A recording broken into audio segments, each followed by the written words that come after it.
Bueno, yo con la idea de crisis en general creo que está sobreutilizada. Tengo alguna idea de algún problema cuando se caracteriza el presente con eso, porque aparte vivimos siempre en crisis. Creo que desde que nací se habla de la crisis. Eh, y entonces me parece que a veces no nos ayuda más que para vivir siempre en crisis o de qué crisis hablamos. Y aparte, y la otra cuestión que es quizás la que más me incomoda es que la noción de crisis supone algún momento en el que no hubo tal cosa. Y en general se piensa como algún momento de alguna suerte de estabilidad, etcétera, como algún momento utópico, pero del pasado, no del futuro. Y que creo que sí, en especial, y ahí sí, ya con las democracias modernas, lo ubicamos, si ese momento existió, fue un relámpago. Si uno piensa el siglo XX, realmente, ¿qué momento las democracias no vivieron en crisis? Fue un relámpago, quizá algún momento de los años 60. ¿Y en qué países? En Argentina en particular, en los últimos 40 años lo más estable que tuvimos fue justamente la democracia con sus problemas.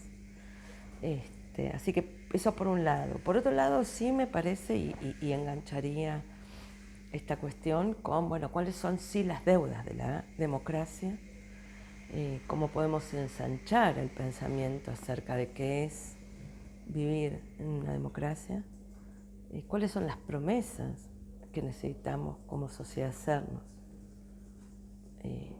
en sociedades democráticas.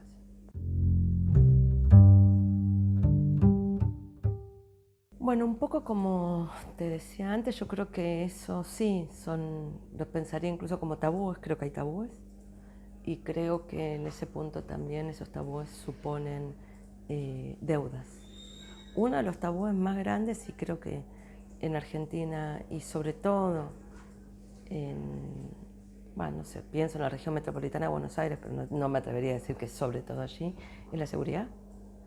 Y si eso lo ligas con otra de las deudas que creo más fuertes que tiene nuestra democracia, que es la pobreza urbana, el crecimiento de la pobreza urbana en democracia,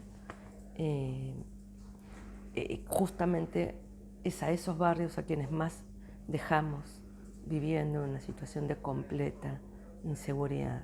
Creo que ese es un tabú. Y finalmente, ¿cuál crees que es el porvenir de la democracia? ¿Cómo es el futuro? Parece que la misma idea de democracia, en la modernidad, ¿no? O sea, o en la posmo, o en el tiempo que vivimos, ¿no?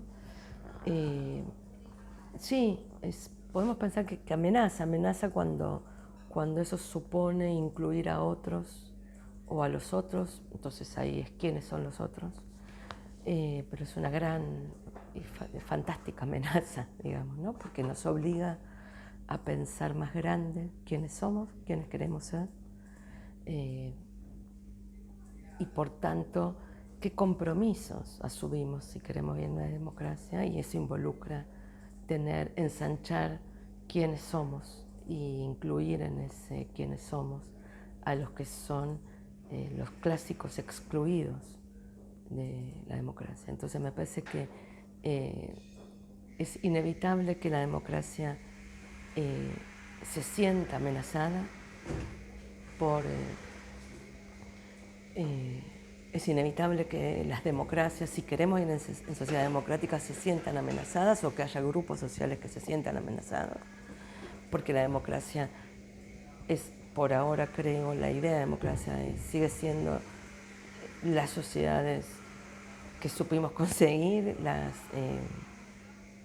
mejores promesas que nos podemos hacer como sociedad, entendiendo que en una sociedad democrática todos tienen lugar. Entonces creo que el gran desafío de la democracia es cómo hacer ese lugar y cómo pensarnos siempre como otros de los otros.